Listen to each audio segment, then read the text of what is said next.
Assalamualaikum warahmatullahi wabarakatuh. Hari ini kita akan melakukan SOP servis berkala pada motor karburator, yaitu motor Shogun 110. Di sini ada SOP servis berkala. Servis berkala ialah pemeriksaan rutin setiap berapa kilometer. Di sini ada 7 standar pemeriksaan sebelum servis. Ada kelayakan ban, gerak bebas kemudi, kelayakan sprocket dan rantai bagi motor yang menggunakan rantai, fungsi rem depan dan belakang, kondisi oli mesin, fungsi kelistrikan dan lampu, dan periksa tegangan baterai. Terus di sini SOP servis berkalanya ada banyak. Pertama, suspensi depan dan belakang, ada fungsi kelistrikan dan lampu, gerak bebas kemudi, periksa tegangan dan charger baterai, periksa rem depan dan belakang, setel handle clutch, setel tuas kopling bagi motor yang menggunakan kopling, periksa dan ganti oli mesin, periksa roda dan jari-jari bagi motor yang menggunakan jari-jari, periksa kelayakan ban, periksa tekanan ban, setel rantai bagi motor yang menggunakan rantai, periksa baut pengikat, periksa dan bersihkan saringan udara tipe kering, bersihkan karburator jika perlu. Itu untuk motor yang menggunakan karburator. Bersihkan filter oli 9000 km, ganti jika perlu untuk motor yang menggunakan filter oli. Periksa air pendingin atau radiator jika menggunakan air radiator. Periksa busi dan kompresi, periksa aliran oli dan setel klep, dan periksa dan setel putaran mesin. Di sini ada tambahan untuk matic, yaitu bersihkan saringan CVT, periksa oli gear. Tambahan untuk motor injeksi, ada periksa sistem injeksi dan cetak hasilnya. Kemudian periksa indikator warning light. Di sini ada tambahan fitus, yaitu dalam 10 menit injektor dan ruang bakar bersih. Artinya ini alat untuk membersihkan injektor dan pembersihan dan pengujian injektor yang akurat. Pertama, periksa suspensi depan dan belakang. Di sini ada 2 langkah pemeriksaan, yaitu cara kerja dan kondisi. Pertama, kita periksa suspensi belakang. Cara kerjanya yaitu dengan cara menekan. Apabila shock masih mental-mental dan masih enak saat digunakan, berarti cara kerja suspensi belakang masih bagus. Kemudian kondisi bisa dilihat dari daerah bawah shock sini. Jika ada keluar oli, maka tandanya shock itu sudah bocor. Di sini kondisi shock masih bagus, tidak ada oli. Kemudian kita kembali ke suspensi depan. Cara pemeriksaannya sama dengan suspensi belakang. Kondisi bisa kita lihat dari sini, apakah ada oli atau tidak. Jika daerah sini ada oli, berarti suspensi bocor. Cara kerjanya tinggal kita tekan saja apakah berfungsi dengan baik atau tidak.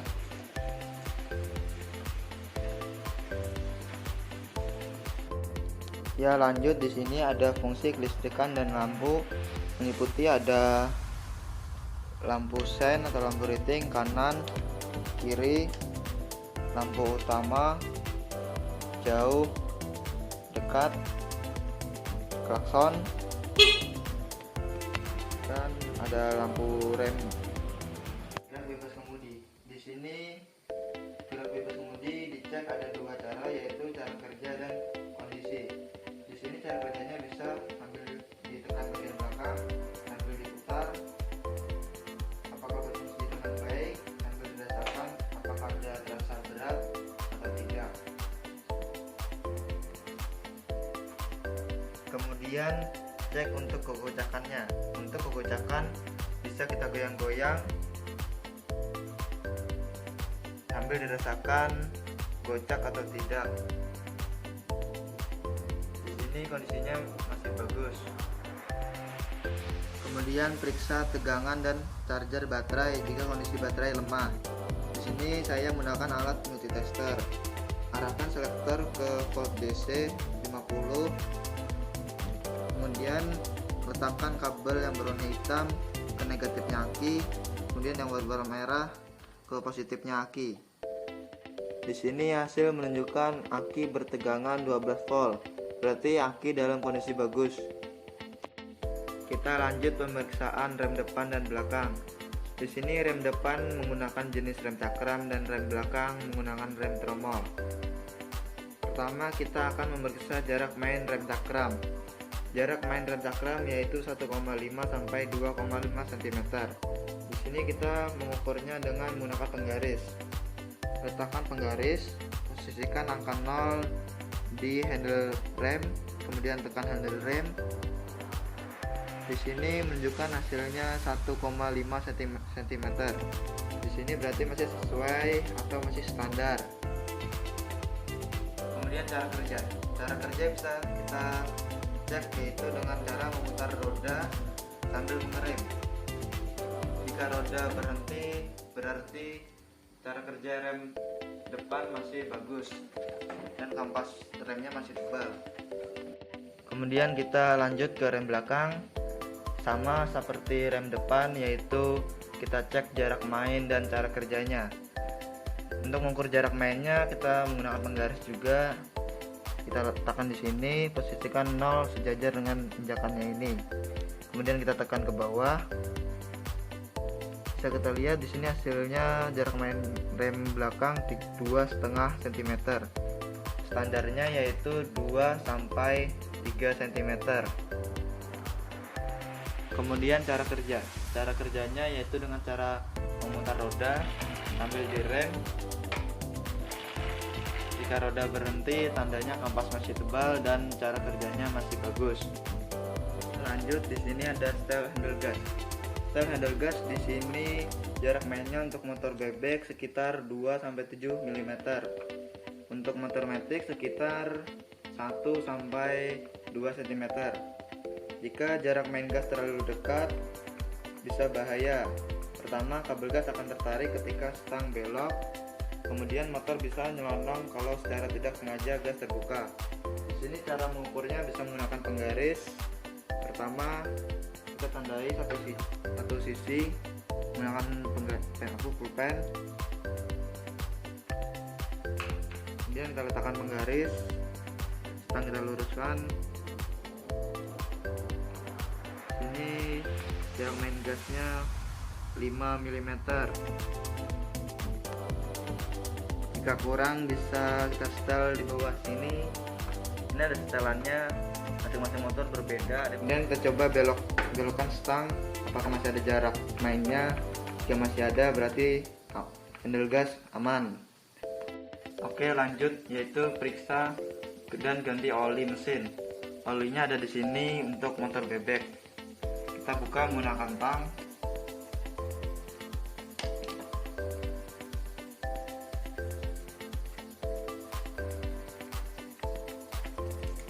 Kemudian kita lap. Lalu kita masukkan kembali.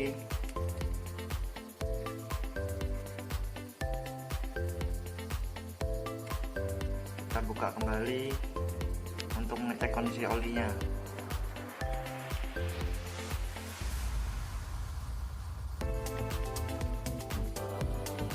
Di sini kondisi oli lumayan tua, cuman masih bisa waktu sebulan atau 2 bulan. Di sini ada batas oli, di sini maksimal, di sini minimal.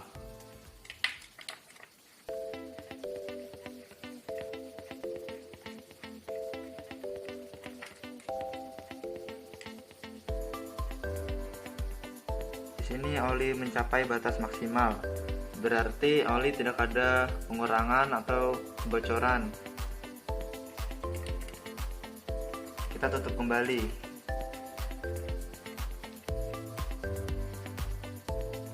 Kencangkan secukupnya menggunakan tang. Oke, lanjut. Di sini ada periksa kelayakan ban. Cara meriksanya sini bisa kita lihat ada alur atau batik ban. Kita putar, kita lihat. Di sini kondisi ban masih bagus. Kemudian kita putar, kita lihat apakah ban oleng atau tidak. Di sini tidak ada keolengan, berarti ban masih aman. Oke, kita lanjut ke ban depan.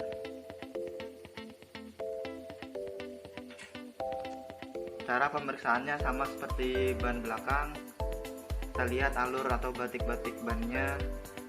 Kita lihat secara merata untuk kondisi ban. Di sini kondisi ban masih bagus. Kemudian kita putar ban untuk mengecek keolengan. Di sini ban tidak oleng, tandanya ban masih aman. Oke, lanjut yaitu periksa tekanan ban. Untuk ban depan sekitar 29 PSI dan untuk ban belakang sekitar 33 PSI. Alatnya bernama tire gauge. Fungsinya mengukur tekanan ban. Karena terbatasnya alat, di sini saya main perasaan saja. Tekan ban, jika terasa kempes maka tambahkan angin, jika merasa kencang sudah cukup. Oke, kita lanjut ke ban belakang. Pemeriksaannya sama seperti ban depan, yaitu di sini saya hanya main perasaan, yaitu dengan cara menekan ban. Jika kalian punya alatnya yang bernama tire gauge, gunakanlah sesuai prosedur. Sekali lagi saya ingatkan, untuk ban depan sekitar 29 PSI dan untuk ban belakang sekitar 33 PSI. Oke, lanjut yaitu setel rantai. Di sini kita akan mengukur jarak main bebasnya dulu. Kita cari yang paling kencang. Yang paling kencang kita ukur menggunakan penggaris. Kita ambil pas tengah-tengah antara gear belakang dan gear depan. Ambil ditekan. Di sini hasilnya lebih dari 3,5 cm. Maka kita akan menyetel ulang rantai. Pertama kita akan mengendorkan mur as belakang menggunakan kunci ring 17.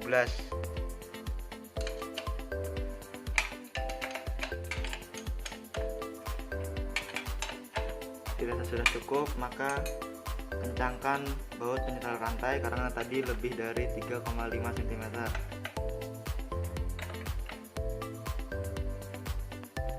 Kanan kiri juga kita setel baut penyetel rantainya. Kencangkan menggunakan kunci pas 12. Ingat, kanan kiri harus sama, karena di sini hilang tandanya maka kita akan mengukur dengan penggaris. Di sini hasilnya 24 mm, yang sebelahnya juga sama, sudah pas sama-sama 24. Kemudian kita ukur jarak main rantainya. Cari yang paling kencang. Di sini jarak main rantainya 3,5 cm. Berarti sudah sesuai atau sudah standar. Jika sudah pas, maka kencangkan kembali baut. Kencangkan kembali mur as belakangnya menggunakan kunci ring 17. Kencangkan. Ambil rantainya ditekan supaya tidak lepas setelannya tadi.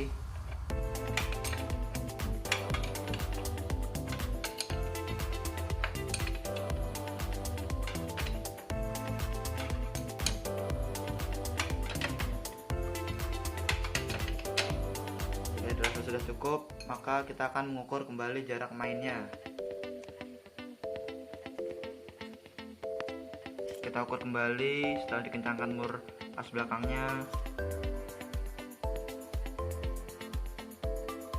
Ambil yang paling kencang. Di sini masih pas, yaitu 3,5 cm. Berarti rantai sudah siap untuk digunakan. Oke, kita lanjut ke pemeriksaan baut pengikat. Baut pengikat di sini meliputi ada baut pengikat roda depan, baut pengikat antara mesin dan sasis, baut pengikat lengan ayun atau sering disebut dengan arem, dan baut pengikat roda belakang. Di sini kita akan mengecek satu persatu, mulai dari mur roda depan. Kita cek menggunakan kunci ring 14 apakah murnya kendor atau tidak. Di sini murnya aman. Kemudian baut antara mesin dan sasis menggunakan kunci yang sama, sini aman juga. Kemudian mur lengan ayun aman juga. Kemudian yang terakhir ada baut pengikat roda belakang. Kita menggunakan kunci ring 17. Ya, di sini aman semua. Jika kalian memiliki kunci torsi, maka gunakanlah kunci torsi dan atur kengecangannya sesuai dengan standar masing-masing motor Anda. Kemudian periksa dan bersihkan filter udara jenis tipe kering. Di sini saya menggunakan filter udara variasi. Jadi ketika ingin membersihkannya cukup dengan membuka, mendorkan bautnya.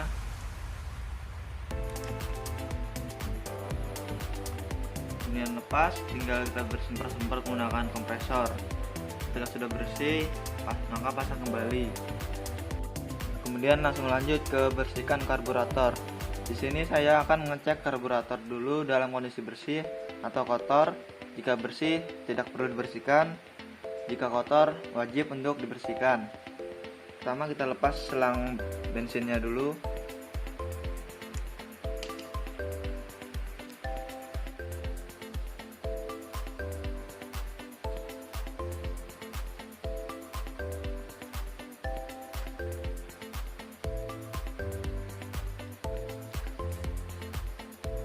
Kemudian lepas bautnya. Di sini ada yang menggunakan kunci L, ada yang menggunakan kunci 10.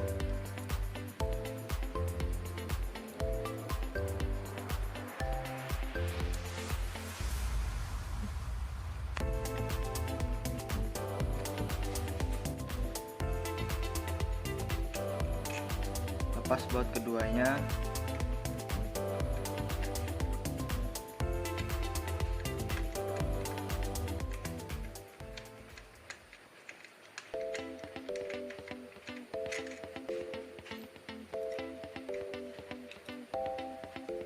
Kemudian lepas ini.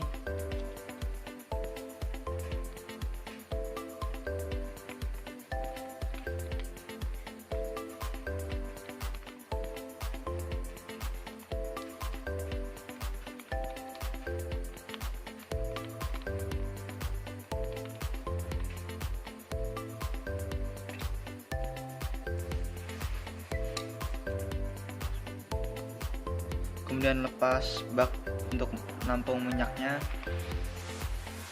untuk melihat kondisi karburator bersih atau kotor.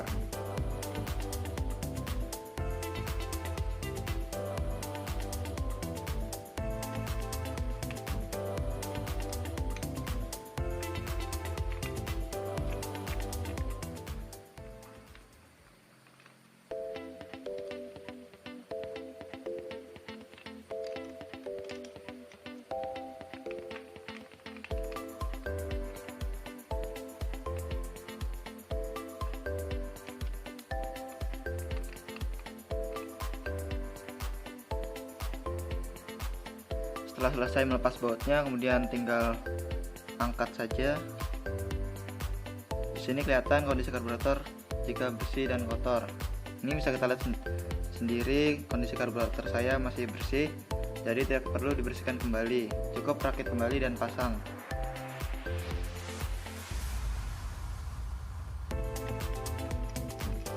Pasang kembali bautnya.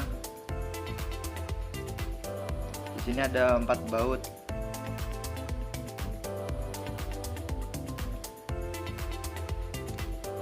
Kita pasang menyilang.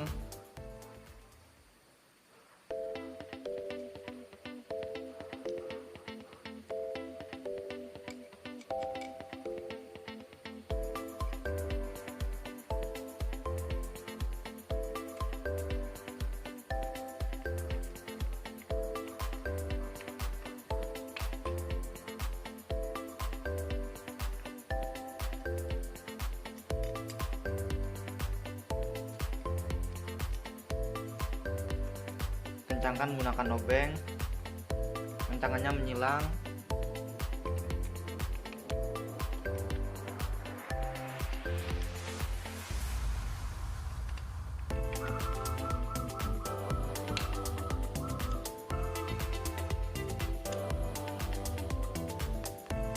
Setelah selesai, pasang piston karbu.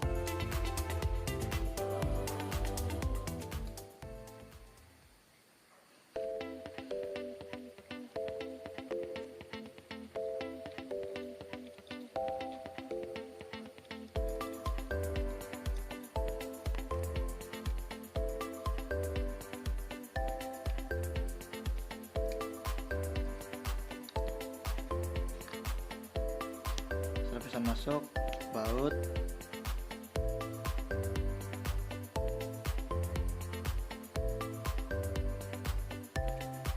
kencangkan,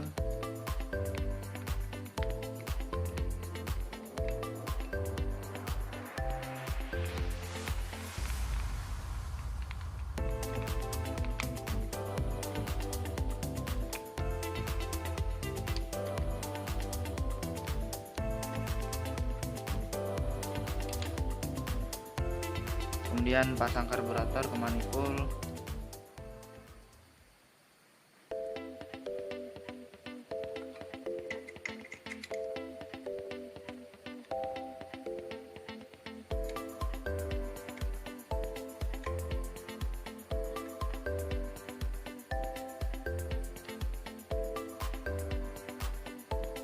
pasang baut keduanya,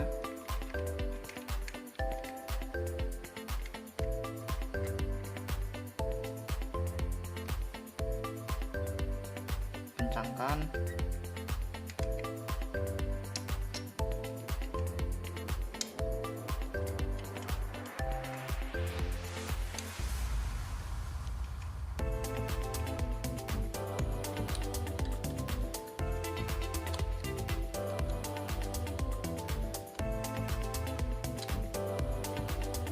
sebelahnya juga.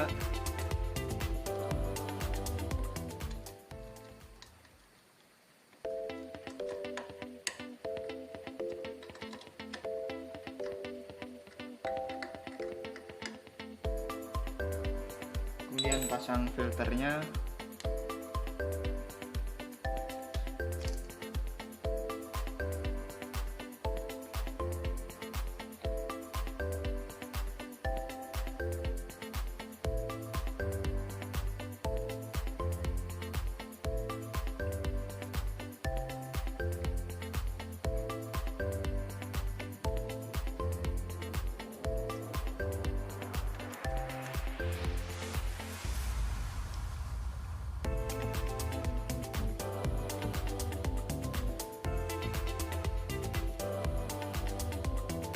setelah masuk kencangkan bautnya supaya tidak lepas filternya saat digunakan.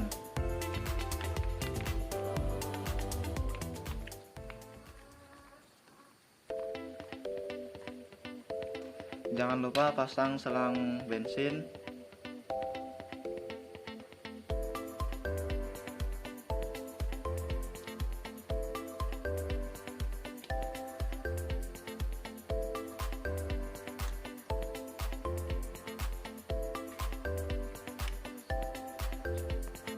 Kemudian periksa celah busi. Kita lepas kap busi, lepas busi menggunakan kunci busi.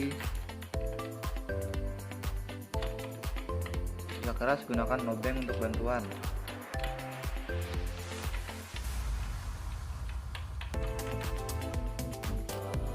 Bersihkan busi, kemudian ukur celah busi menggunakan fillet gauge.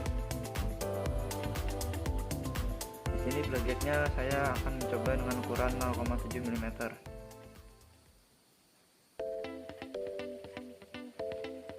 Di sini masuk dan agak sesak-sesak gitu, berarti tandanya celah busi ini memiliki celah 0,7 mm. Bedakan 0,7 dengan 0,70. Setelah menemukan hasilnya, pasang kembali busi.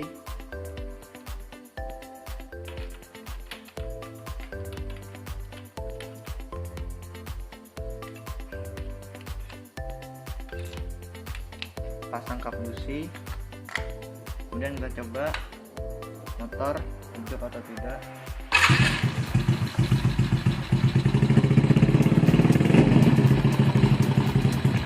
Di sini motor sudah hidup.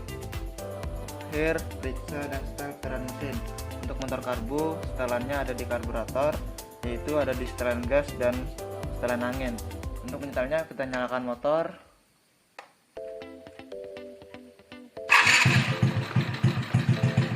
Setelan gasnya dan angin.